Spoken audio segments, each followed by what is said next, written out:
Ok. Beaucoup de parents eux-mêmes ont maudit leurs enfants. Et aujourd'hui, les enfants ne ressemblent à rien. L'erreur que nous faisons, nous ne savons pas que de la même façon que les enfants nous parlent aujourd'hui, là, c'est ce que nous aussi nous avons fait à nos parents. Donc, quand tu vas trouver un enfant qui te traite durement, ne te fâche pas. Sache que tu es en train de récolter ce que toi-même tu as fait.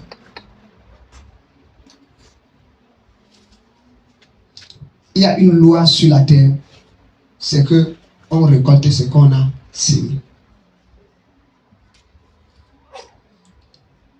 Quand les parents parlent, tu ne comprends pas. Quand papa parle, tu boudes. Quand maman parle, tu boudes. Tu les insultes. Maman parle, tu gifles maman. Attends-toi à un enfant qui va te gifler, qui va t'empêcher de pleurer. Ne dis pas qu'il est maudit. C'est un enfant qui porte même déjà main sur ses parents est déjà même maudit. Est-ce qu'on maudit ce qui est déjà maudit? La Bible dit que maudit soit l'enfant qui portera main sur ses parents. Donc ça veut dire que l'enfant est déjà maudit. Il y a des choses que nous devons bien comprendre. Le pouvoir de faire quoi? Le pouvoir de marcher sur des serpents, des scorpions et sur toute la puissance des ténèbres. Et il finit par enchérir que rien ne pourra vous nuire. Rien ne pourra vous nuire. Le pouvoir des chrétiens vient de sa capacité à comprendre et à appliquer la parole de Dieu. Amen. Amen.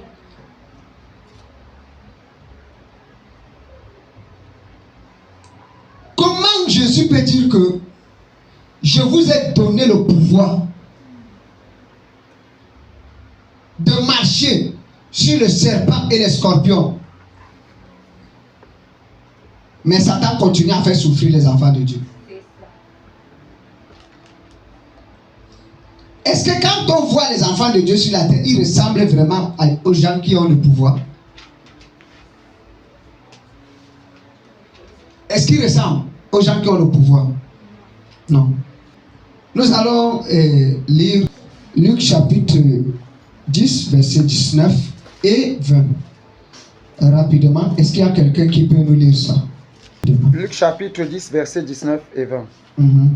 Voici, je vous ai donné le pouvoir de marcher sur les serpents et les scorpions, et sur toute la puissance de l'ennemi, et rien ne pourra vous nuire. Cependant, ne vous réjouissez pas de ce que les esprits vous sont soumis, mais réjouissez-vous de ce que vos noms sont inscrits dans les cieux. Amen. Amen. Les 70 disciples qui ont marché, qui étaient avec Jésus un jour, et Jésus va prier. Et quand Jésus va déclarer des paroles dans leur vie, ils vont quitter, ils vont aller évangéliser 2 à 2. Ils seront envoyés.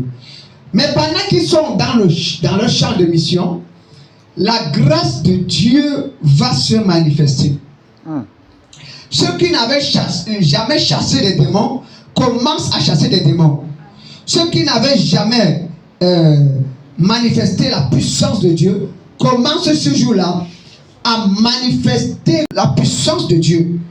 Et au verset 19, voilà ce que la Bible dit. Voici, je vous ai donné le pouvoir de marcher sur des serpents et les scorpions et sur toute la puissance de l'ennemi, et rien ne pourra vous nuire.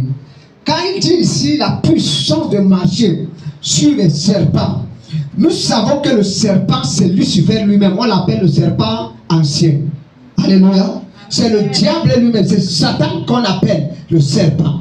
Il est le serpent ancien. Quand il est venu dans le jardin d'Éden, il est venu tromper Adam et Ève sous forme de serpent.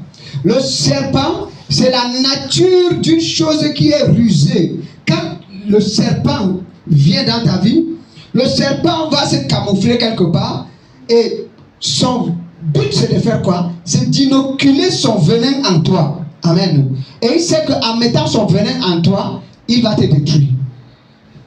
Et le serpent est tellement rusé. C'est l'un des animaux les plus maléfiques, mais très rusé. Le serpent, quand il vient Il ne se présente pas directement à toi comme le serpent. Quand tu vois le serpent, c'est un animal très joli. Regardez sa peau. L'intérieur est dangereux. Vérité. Amen. Amen, amen. Et le serpent, c'est comme ça. Quand le serpent vient à un homme, le serpent ne va jamais te dire qu'il est le serpent. Parfois, derrière les très belles femmes se cachent des serpents. Vérité, Daddy. Parfois, derrière des très belles hommes se cachent des serpents. Parce que quoi? Le serpent aime utiliser ce qui brille. Tout ce qui peut facilement captiver les autres. C'est pour cela que vous allez vous rendre compte que à partir de 18h, 19h, allez à Yeroua, vous allez trouver que la majorité des prostituées sont de très belles femmes. Abonnez-vous massivement à ma chaîne YouTube Prophète Anissé Louabé et activez la cloche de notification. Likez et n'oubliez pas de commenter et partager dans 5 groupes WhatsApp ainsi qu'à tous vos connaissances bien-aimés. Shalom, shalom.